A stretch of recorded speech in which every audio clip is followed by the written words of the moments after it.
Hello दोस्तों, आप सबका स्वागत है मेरे चैनल पे। आज मैं अल्ट्रा वेजिटो की स्टोरी को कंटिन्यू करने जा रहा हूँ।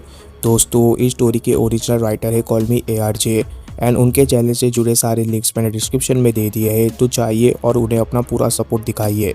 दोस्तों, अगर आपको अल्ट्रा वेजिटो का वीडियो हिंदी में चाहिए तो आप मेरे चैनल को भी सब्सक्राइब कर सकते हो। मैं हर हफ्ते अल्ट्रा वेजिटो का पार्ट हिंदी में लाता हूँ। तो चलिए ज़्यादा देर ना करते हुए वीडियो को स्टार्ट करते हैं। लास्ट चैप्टर के एंड में हमने देखा था कि वेजिटो ने यामुशी से कहा था कम सैयन। इस चीज़ को सुनकर यामुशी काफ़ी ज़्यादा हैरान रह जाता है। यामुशी को ऐसा लग रहा होता है कि वेजिटो अभी भी लूसिफ के कंट्रोल में ही है।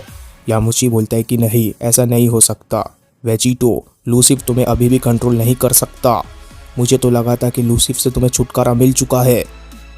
यामुशी बोलता है कि मुझे पता था, मुझे इस बारे में पता था, पर इस बार मैं तुम्हारा साथ नहीं देने वाला हूँ वेजिटो। मैं इस बार इतिहास को फिर से नहीं दोहराने वाला। मैं नहीं चाहता कि तुम फिर से मल्टीवर्स को एक और बार खतरे में डाल दो। इस बार मैं तुम्हें रुकूंगा अभी और इसी वक्त। तभी हम देखते हैं कि यामुशी एकदम से सुपर सैयन 2 में ट्रांसफॉर्म हो जाता है। जैसे ही यामुशी सुपर सैयन 2 में ट्रांसफॉर्म होता है, वैसे ही इसके नेक्स्ट पेजेस में हमें दिखता है कि यामुशी एकदम से हैरान रह जाता है। यामुशी ने किसी चीज़ को नोटिस किया होता है, जिसकी वजह से यामुशी की आंखें एकदम से फटी की फटी रह जाती है। यामुशी देखता है कि उसके पीछे वेजिटो आ चुका है। यामुशी बोलता है कि वेजिटो, आखिर तुम कब मेरे पीछे आ गए। वेजिटो की तेज़ी इस वक्त इतनी ज़्यादा होती है कि यामुशी को तो पता भी नहीं चलता कि वेजिटो उसके पीछे इतनी जल्दी कैसे आ गया। वेजिटो की आंखें इस वक्त डिमोनिक रेड होती है। वेजिटो के चेहरे पर एक एविल स्माइल भी होती है। वेजिटो बोलता है कि ज़रा तुम फिर से कहना, तुम क्या कह रहे थे ग्रैंडपा। वो जो सेंटेंस मैंने कहा था थोड़ी देर पहले कम सैयन, वो मैंने मजाक में कहा था। मैंने ये नहीं सोचा था कि तुम औरतों जैसा रोने लग जाओगे यामुशी ये सुनकर। और वैसे तुम पावर अप क्यों कर रहे थे? तुम्हारा पावर अप करने से कोई फ़र्क पड़ता है क्या मुझे? इसलिए मैं कहता हूँ कि पावर अप करना बंद करो और एकदम से शांत हो जाओ। अगर तुम ऐसा नहीं करते हो तो मैं तुम्हें हमेशा के लिए ख़त्म करके रख दूँगा कीड़े कई के। इस चीज़ को सुनकर यामुशी एकदम से पावर अप करना बंद कर देता है। यामुशी को समझ में आ गया रहता है कि वेजिटो बहुत ही ज़्यादा पावरफुल है। यामुशी बोलता है कि हाँ, इसने बिल्कुल सही कहा। जिस पावर लेवल में ये अभी है, मैं इसका कुछ भी नहीं बिगाड़ पाऊँगा। मेरा पावर अप करना या मेरा पावर अप ना करना, इससे कोई भी फ़र्क नहीं पड़ता। तभी वेजिटो एकदम से पीछे की तरफ देखता है। वेजिटो बोलता है कि इसमें इतना भी बुरा मानने वाली कोई बात नहीं है यामुशी। क्या तुम्हें सच में लगता है कि लूसिफ अभी भी मेरे अंदर होगा? क्या तुम इस बात को भूल चुके हो कि हमें डीमन राइम में भेजने वाला लूसिफ ही था और अभी हम हमारा आधा मकसद पूरा कर चुके हैं। इसलिए हमें इस चीज़ को एंजॉय करना चाहिए, ना कि बेकार की चीज़ों को लेकर टेंशन लेना चाहिए। तभी यामुशी एकदम से शांत हो जाता है। यामुशी बोलता है कि हाँ, तुम सही कह रहे हो, हमें यहाँ पर लूसिफ ने ही भेजा था और लूसिफ की वजह से हम यहाँ पर फंस चुके हैं। और अगर तुम कहते हो तो हमें सेलिब्रेट भी करना चाहिए। तभी हम देखते हैं कि वेजिटो एकदम से वहाँ से जाने लग जाता है। वेजिटो बोलता है कि एग्जैक्टली मैं इसी बारे में बात कर रहा था तुमसे। अब जल्दी से मेरे पीछे आओ और मुझे फॉलो करो। वो गिन्यू डीमन बहुत ही ज़्यादा यूज़फुल था हमारे लिए। उसने मुझे नेक्स्ट थ्रोन का जगह भी बता दिया है, पर यह काफ़ी बदकिस्मती की बात है कि उसकी मौत इतनी बुरी तरीके से हुई। तभी यामुशी बोलता है कि अब बस मेरे पास वेजिटो की बातों के ऊपर भरोसा करने के अलावा कोई भी चारा नहीं बचा है। मुझे वेजिटो की बातों के ऊपर ही यकीन करना होगा। तभी इसके बाद कुछ घंटे बीत जाते हैं। यामुशी और वेजिटो सेक्टर 5 में पहुंच चुके होते हैं। वेजिटो बोलता है कि तो ये है सेक्टर 5 जहां से क्राइम आया था। वो बेवकूफ़ तो बहुत ही ज़्यादा बड़ी बड़ी बातें कर रहा था इस जगह के बारे में, पर यह जगह भी बाकी सेक्टर्स की तरह ही बेकार है। हालांकि मैं ये बात कह सकता हूँ कि ये जगह ना ही तो ज़्यादा गर्म है और ना ही तो ज़्यादा ठंडा है। तभी यामुशी रिस्पॉन्स पे बोलता है कि अभी तुम इस सेक्टर के एम्परर बन चुके हो। कोई भी डीमन इस सेक्टर का डीमन एम्परर नहीं बन सकता तुम्हें हराए बिना। अगर किसी डीमन को इस सेक्टर का डीमन एम्परर बनना है तो उसे सबसे पहले तुम्हें हराना होगा। अभी के लिए तो तुम्हें बस ये करना है कि तुम्हें तो डीमंस को ढूंढना है वेजिटो। अगर तुम डीमंस को ढूंढ लेते हो तो तुम कैसल तक भी पहुंच जाओगे, जिस तरीके से तुमने सेक्टर 8 और बाकी सेक्टर्स में किया था। वेजिटो बोलता है कि हाँ, तुमने बिल्कुल सही कहा, ये भी एक सच है। तो मेरे पास एक आइडिया है उनका अटेंशन पाने का। मैं इस तरीके से उनका अटेंशन ग्रैब कर सकता हूँ। तभी वेजिटो एकदम से अपने हाथ में एक एनर्जी अटैक बना लेता है। वेजिटो का ये एनर्जी अटैक बहुत ही ज़्यादा पावरफुल होता है। वेजिटो एकदम से इस एनर्जी अटैक को शूट कर देता है किसी के ऊपर। इस चीज़ को देखकर यामुशी हैरान रह जाता है। यामुशी बोलता है कि वेजिटो, आखिर तुम ये क्या करने की कोशिश कर रहे हो? हम उन डीमंस को उड़कर भी ढूंढ सकते हैं। पर हम देखते हैं कि वेजिटो किसी की भी नहीं सुनता। वेजिटो एकदम से उस अटैक को आसमान की तरफ शूट कर देता है। वेजिटो का ये अटैक बहुत ही ज़्यादा पावरफुल होता है, जिसके वजह से यामुशी काफ़ी ज़्यादा डर गया रहता है। यामुशी बोलता है कि कम से कम उसने इस अटैक को इस बार मेरे ऊपर तो शूट नहीं किया। वेजिटो ने उस अटैक को आसमान की तरफ शूट किया हुआ होता है। वेजिटो को ही पता होता है कि आखिर वेजिटो क्या करने की कोशिश कर रहा है। तभी हम देखते हैं कि जैसे ही वो अटैक आसमान में जाता है वैसे ही एक बहुत बड़ा ब्लास्ट होता है। हमें तो वेजिटो और यामुशी ठीक से दिख भी नहीं रहे होते, इस ब्लास्ट के अंदर इतनी ज़्यादा एनर्जी होती है। इसके नेक्स्ट पेजेस में हमें इस ब्लास्ट का इम्पैक्ट दिखता है। यामुशी एकदम से उड़ गया रहता है पीछे की तरफ। यामुशी बोलता है कि आखिर ये बेवकूफ़ क्या करने की कोशिश कर रहा है। ये तो बहुत ही ज़्यादा पावरफुल अटैक था, मुझे पता था ये ऐसा ही कुछ बेवकूफ़ी करेगा, पर आखिर ये सब करने की ज़रूरत क्यों पड़ गई वेजिटो तुम्हें। तभी वेजिटो हंसते हुए बोलता है कि बस रुको और देखते रहो बेवकूफ़ कहीं के, तुम्हें बहुत ही जल्द समझ में आ जाएगा कि मैं क्या करने की कोशिश कर रहा था। वेजिटो एकदम से आसमान की तरफ देखते हुए हंस रहा होता है। ऐसा लग रहा होता है कि वेजिटो ने ये अटैक किसी तरीके का सिग्नल देने के लिए किया था। इसके नेक्स्ट पेजेस में रिवील हो जाता है कि आखिर वेजिटो ने इस तरीके का अटैक किया क्यों। हम देखते हैं कि वहाँ पर काफ़ी सारे डीमंस होते हैं जिसने उस अटैक को नोटिस किया हुआ होता है। उनमें से एक डीमन धमाके की तरफ भाग जाता है। जैसे वो डीमन उस धमाके तक पहुँचता है उसे वहाँ पर कुछ भी नहीं दिखता, पर उस डीमन को एहसास हो जाता है कि यहाँ पर एक पावरफुल शख्स मौजूद है। वो डीमन बोलता है कि यहाँ पर कोई तो है, यहाँ पर कोई तो है जो कि बहुत ही ज़्यादा पावरफुल है। तभी उस डीमन की नज़र एकदम से यामुशी और वेजिटो की तरफ पड़ती है। तभी वो डीमन बोलता है कि वो रहे वो लोग वहाँ पर नीचे है, आखिर वो लोग है कौन। जल्दी उस डीमन को एहसास हो जाता है कि आखिर वो दोनों शख्स है कौन। वो डीमन बोलता है कि ये तो एम्परर है, ये तो एम्परर है, एम्परर वापस आ गए यहाँ पर।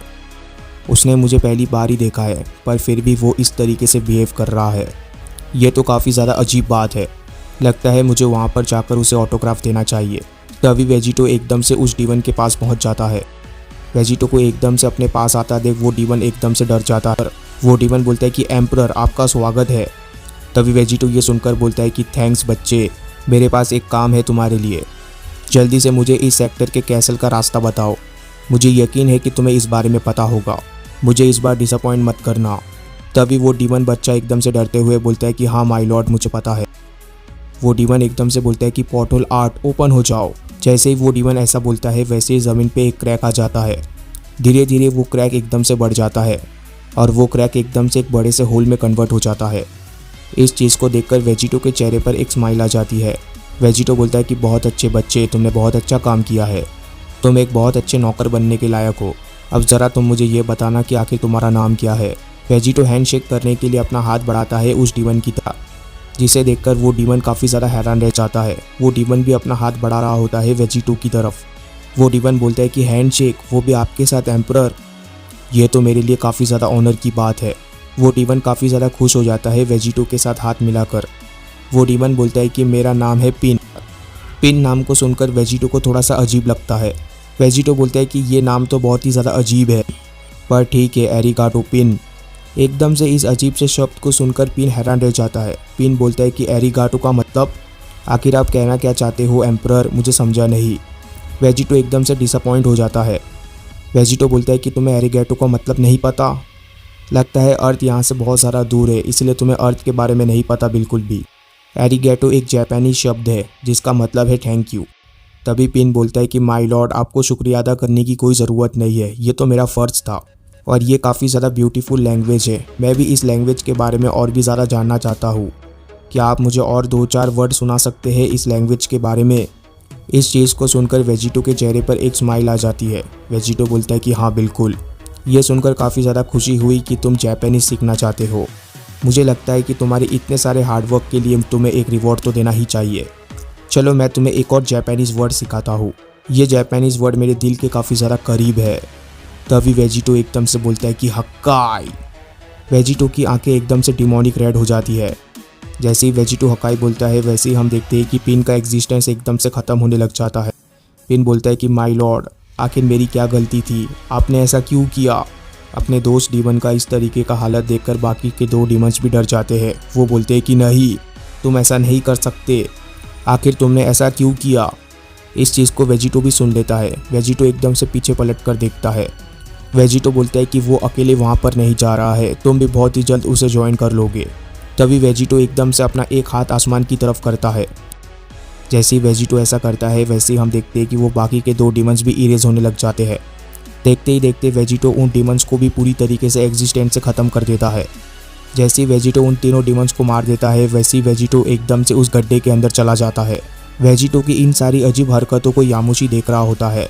यामुशी बोलता है कि वेजिटो का कहना है कि वो लूसिफ नहीं है, पर मुझे अब भी डाउट है वेजिटो के ऊपर। मुझे नहीं पता कि आगे क्या होने वाला है। ये बोलने के बाद यामुशी भी उस गड्ढे के अंदर एकदम से चला जाता है। इसके बाद सीन चेंज हो जाता है। ट्रंक्स, गोटेन, बारडॉक को देखते हैं। हम देखते हैं कि ट्रंक्स, गोटेन और बारडॉक एक प्लेनेट पर आए हुए होते हैं, जहाँ पर बारडॉक बोलता है कि आखिर तुम लोगों को कैसा लग रहा है अपना ग्रैंडपा के साथ टाइम बिताकर? मैं और तुम्हारे फादर तो बिल्कुल एक ही जैसे दिखते हैं, और वैसे भी जब से मैं यहाँ पर आया हूँ तब से मैंने तुम्हें ज़्यादा देखा है, तुम्हारे डैड से ज़्यादा। तभी गोटेन एकदम से बोलता है कि हाँ, तुमने बिल्कुल सही कहा, मैंने भी अपने डैड को ज़्यादा नहीं देखा है। मैं भी अपने डैड को इतने अच्छी तरीके से नहीं जानता। अगर मैं सच कहूँ तो डैड मेरे बचपन में मेरे साथ थे ही नहीं। मेरे डैड को जाने हुए कुछ 1 साल ही बीते होंगे। इस चीज़ को सुनकर बारडॉक एकदम से हैरान रह जाता है। बारडॉक बोलता है कि हाँ, मैंने देखा, पर ज़रा रुको, कैकरोट अपने बच्चों के लिए भी यहाँ पर नहीं रुकता? मुझे याद है, मैं तो ऐसा नहीं था। अच्छा हुआ कि कैकरोट की मदर यहाँ पर नहीं है। अगर कैकरोट की मदर यहाँ पर होती तो कोई भी कैकरोट को उससे नहीं बचा पाता। तभी ट्रंक्स एकदम से हंसते हुए बोलता है कि गोटेन के डैड तो इतने भी ज़्यादा ग्रेट नहीं है, वो तो ऐसे ही है, पर मेरे डैड बहुत ही ज़्यादा अच्छे हैं, वो मुझे पार्क में लेके जाते हैं। तभी ट्रंक्स किसी चीज़ को देखकर एकदम से हैरान रह जाता है, और इसके बाद रिवील होता है कि ट्रंक्स, गोटेन, बारडॉक के सामने डीमन आ गए रहते हैं। तभी उसमें से एक डीमन बोलता है कि ज़रा तुम उधर देखो ब्रदर, हम तो काफ़ी ज़्यादा लकी है, यहाँ पर कुछ मेहमान आए हुए हैं। तभी उसमें से एक डीमन बोलता है कि हाँ, तुमने बिल्कुल सही कहा है ब्रदर, मुझे लगता है कि ये वही शख्स है जो लूसिफ के प्लान को सक्सेसफुल नहीं होने दे रहे हैं और लूसिफ के प्लान को स्पॉइल कर रहे हैं, पर किसे पता था कि हम लोग ही इन्हें रोकने वाले हैं। ये सुनकर वो पहले वाला डीमन बोलता है कि हाँ बिल्कुल, ये दोनों तो बच्चे हैं। इनफैक्ट मैं ये बोल सकता हूँ कि एक बच्चे से कैंडी छीनने जितना आसान होगा ये लड़ाई। उन दोनों डीमंस की बातों को सुनकर बारडॉक थोड़ा सा सोच में पड़ जाता है। बारडॉक बोलता है कि आखिर उन दोनों टकलुओं को क्या लगता है, क्या उन लोगों को पता है कि वो किन का सामना करने जा रहे हैं? उनकी हाइट भी इन दोनों बच्चे जितनी ही है, पर इसके बावजूद वो लोग इतने ज़्यादा कॉन्फिडेंट क्यों है? मैं नहीं चाहता फिर से किलो जैसा सिचुएशन हो, इसलिए मुझे लगता है कि मुझे इस लड़ाई में पहले अपने कदम रखने चाहिए। बारडॉक का ये सेंटेंस ख़त्म हुआ ही होता है कि बारडॉक तभी किसी चीज़ को नोटिस करता है। बारडॉक देखता है कि ट्रंक्स और गोटेन एकदम से सुपर सैयर में ट्रांसफॉर्म हो जाते हैं। ट्रंक्स बोलता है कि गोटेन, ये लोग तो बहुत ही ज़्यादा कमज़ोर लग रहे हैं, चलो उन दोनों को दिखाते हैं कि हम दोनों क्या कर सकते हैं मिलकर। रॉक पेपर सीजर से ये डिसाइड करते हैं कि कौन जाकर सबसे पहले लड़ेगा। ट्रंक्स का ये सेंटेंस ख़त्म हुआ ही होता है कि गोटेन एकदम से उस लड़ाई में कूद पड़ता है। गोटेन ट्रंक्स को पीछे छोड़ते हुए उस लड़ाई में सबसे पहले कूद पड़ता है। गोटेन बोलता है कि जो आखिर में आएगा वो लूज़र है। ट्रंक्स इस चीज़ को देखकर बोलता है कि नहीं गोटेन, ये फेयर नहीं था, तुम ऐसा नहीं कर सकते मेरे साथ। देखते ही देखते गोटेन काफ़ी ज़्यादा नज़दीक पहुंच जाता है उन दोनों डीमंस के। गोटेन बोलता है कि तुम लोग तो काफ़ी ज़्यादा स्लो हो, तुम दोनों तो अभी भी अपने जगह से हिले तक नहीं, जबकि मैं तुम तक पहुंच चुका हूँ। हम देखते हैं कि गोटेन एक ज़बरदस्त मुक्का मारने वाला होता है उस डीमन को। जैसे ही गोटेन का पंच लैंड करता है वैसे ही हम देखते हैं कि वो डीमन एकदम से गोटेन के पंच को ग्रैब कर लेता है। इस चीज़ को देखकर गोटेन काफ़ी ज़्यादा हैरान रह जाता है। गोटेन बोलता है कि तुमने मुझे रोक दिया, वो भी इतनी आसानी से। उस डीमन को काफ़ी ज़्यादा गुस्सा आ गया रहता है गोटेन के ऊपर। वो डीमन बोलता है कि बेवकूफ़ बच्चे, आखिर तुमने मुझे इतना ज़्यादा अंडर एस्टिमेट कैसे कर दिया, अब तुम्हें इस चीज़ की कीमत चुकानी होगी। ये सुनकर उस डीमन का ब्रदर बोलता है कि शांत हो जाओ मेरे भाई, क्या तुम थोड़ी देर के लिए उसे रोके रख सकते हो वहाँ पर, फिर मैं अपना काम करता हूँ। और इसके नेक्स्ट पेजेस में ये रिवील हो जाता है कि आखिर वो डीमन क्या करने वाला था।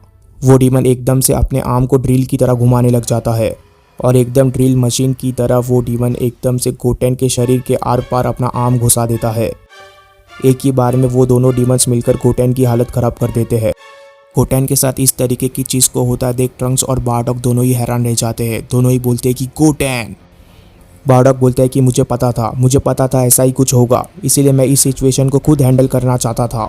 ये गुहान नहीं है, ये एक बच्चा है, मुझे ध्यान रखना चाहिए था। तभी एकदम से वहाँ पर एक बड़ा डीमन आ जाता है बारडॉग के सामने।